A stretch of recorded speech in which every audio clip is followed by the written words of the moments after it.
va passer à la communication suivante, qui est celle de Thierry Fontange à Bourgoin-Jallieu, qui nous fait en 10 minutes un topo pour tout savoir sur le syndrome LPAC actualisé.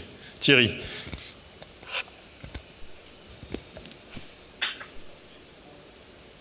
Bonjour à tous, bienvenue au Forum du CRUC 2020, malheureusement en virtuel. Au travers d'un cas clinique, nous allons parler du LPAC syndrome.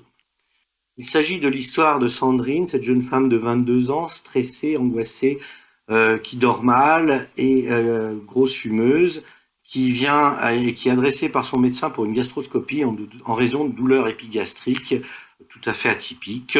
Mais l'interrogatoire nous apprend que le père a été traité pour un ulcère duodénal. Quant à la mère, il s'agit d'une personne en nette obésité qui a été cholécystectomisée. On réalise donc la gastroscopie. Cet examen montre une gastrite à Helicobacter pylori qui sera traitée comme il se doit avec contrôle de l'éradication de l'Helicobacter 1 mois plus tard. On propose donc d'en rester là, de diminuer le tabagisme dans la mesure du possible. Malheureusement, l'histoire ne s'arrête pas là. 6 mois plus tard, Sandrine va d'elle-même aux urgences du centre hospitalier le plus proche en raison de douleurs épigastriques intenses associées à des vomissements. Ces douleurs sont transfixiantes, la patiente est apyrétique. Rapidement, les examens biologiques permettront de suspecter une migration lithiasique puisqu'on constate une augmentation tout à fait significative des transaminases avec réaction pancréatique puisque les lipases sont à 20 fois le taux normal, le tout associé à un syndrome inflammatoire peu sévère. L'échographie confirmera ces données puisqu'il existe des microlithiases vésiculaires avec un aspect de cholécystite sans lithiase cholédossienne visible, ce qui sera confirmé ensuite par une échoendoscopie qui montrera néanmoins un œdème également du cholédoque et une réaction pancréatique. 72 heures après, confirmation par un scanner d'une pancréatite qui sera classée Balthazar B. La patiente bénéficie donc à distance d'une cholécystectomie, mais en reprenant l'interrogatoire, on apprend que la maman de Sandrine avait été cholécystectomisée en fait à l'âge de 26 ans et avait présenté une cholestase gravidique pour la seule grossesse qu'elle avait eue, c'est-à-dire Sandrine, alors que la patiente prenait également des œstroprogestatifs et s'était plaint de plusieurs épisodes de colique hépatique. Dès lors, on évoque une pathologie génétique et on propose donc une recherche de la mutation du gène ABCB4 qui sera en fait négative, mais le résultat montrera un haplotype de variant faux sens polymorphe à l'état hétérozygote sur les gènes ABCG5, ABCG8, codant pour un transporteur du cholestérol. Alors, cette notion est intéressante parce qu'en fait, ce variant, identifié sur le gène ABCG8, a été bien identifié comme étant un facteur favorisant la lithiase biliaire en sursaturant la bile en cholestérol. Il s'agit d'une forme apparentée du LPAC syndrome et cette anomalie sera retrouvée également chez la maman de Sandrine. En fait, sur ce schéma, la mutation est à l'origine donc d'une anomalie du transfert du cholestérol entre le pôle apical, le pôle biliaire de la cellule hépatique et le canalicule biliaire, avec modification de la concentration en cholestérol et donc risque de microcristaux et de calcul biliaire. Alors, revenons sur le LPAC syndrome. De quoi s'agit-il? En fait, le LPAC syndrome a 3 caractéristiques. La première, il s'agit d'une pathologie qui survient chez la personne jeune, avant 40 ans, qui récidive classiquement après cholécystectomie, comme on le verra, et qui se traduit par la présence de microlithiases ou de lithiases que l'on peut voir en échographie dans le foie. Cette maladie n'est pas exceptionnelle puisque avant 30 ans, notamment chez la femme, près d'un quart de celles-ci présentent un LPAC syndrome qui s'associe à des patientes sans surpoids notamment. Alors en effet, pour distinguer le LPAC syndrome de la lithiase banale, on retiendra les éléments suivants. Cette pathologie lithiasique est détectée à un âge jeune, vous voyez 26 ans versus 49 ans. Et le début avant 30 ans survient dans 75% des cas, avec 11% après 40 ans. Donc, pathologie survenant chez le sujet jeune, de sexe féminin, largement prépondérant, plus que dans l'ichthyase classique. En ce qui concerne les facteurs de risque, l'obésité n'en est pas un, contrairement à la cholécystite lithiasique classique, et on note des antécédents familiaux au premier degré, comme chez notre jeune femme, dans 57% des cas. D'autre part, la récidive post-cholécystectomie dans l'histoire naturelle de LPAC est tout à fait classique, puisqu'elle est présente dans 87%, alors que dans la cholécystite lithiasique classique, la récidive lithiasique est rare, 7%. Et la cholestase gravidique survient une fois sur 3. D'autre part, le tableau clinique est le plus souvent représenté par des douleurs de type migration lithiasique, avec augmentation des transaminases à 70% versus 14% dans la lithiase simple. La pancréatite est plus fréquente, ce qui est assez logique, mais en revanche, la cholécystite est une complication finalement pas si fréquente, voire rare, du LPAC syndrome.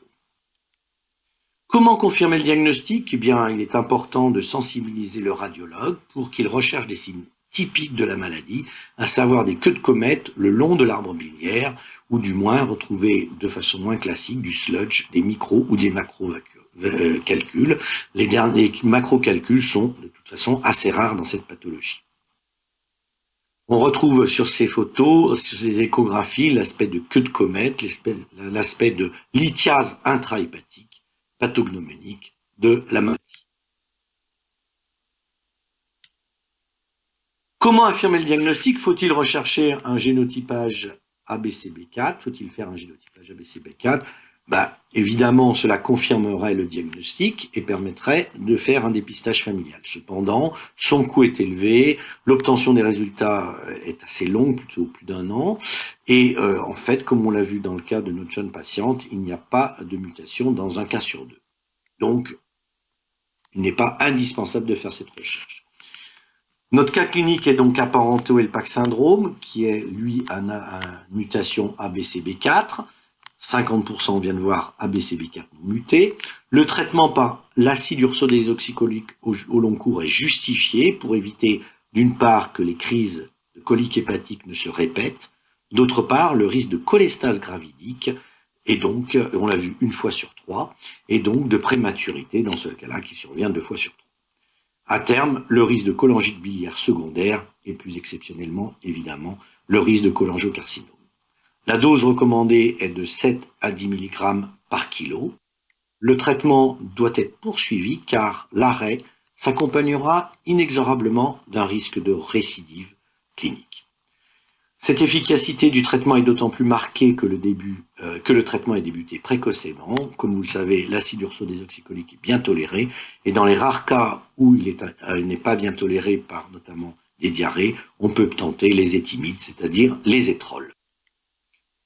Que proposer chez les ascendants ou les collatéraux? La réalisation d'une échographie à partir de 18 ans et à répéter tous les 3 ans. Si la personne détectée présente une lithiase biliaire vésiculaire asymptomatique, il n'y a pas d'indication de cholécystectomie. Bien entendu, il est conseillé d'arrêter les œstroprogestatifs.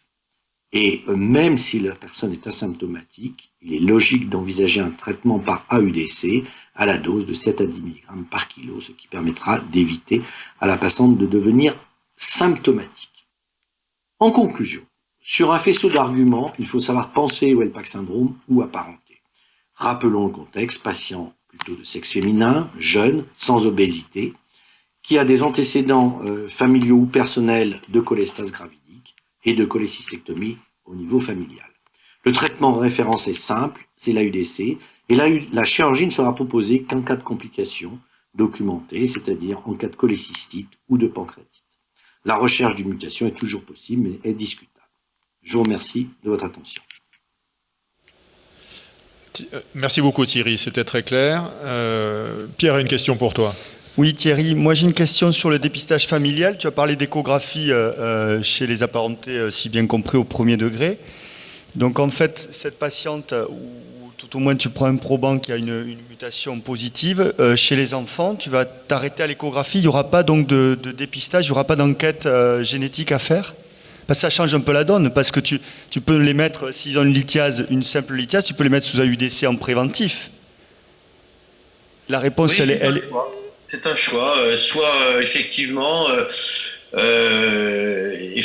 la recherche n'est pas obligatoire, elle est conseillée. Hein, c'est vrai que j'ai eu l'occasion, on en avait souvent parlé avec Solange, de faire une étude là-dessus. C'est exact que, comme je marquais, les résultats sont très longs. Enfin, moi, j'étais passé par l'hôpital pour faire le prélèvement parce que c'est coûteux.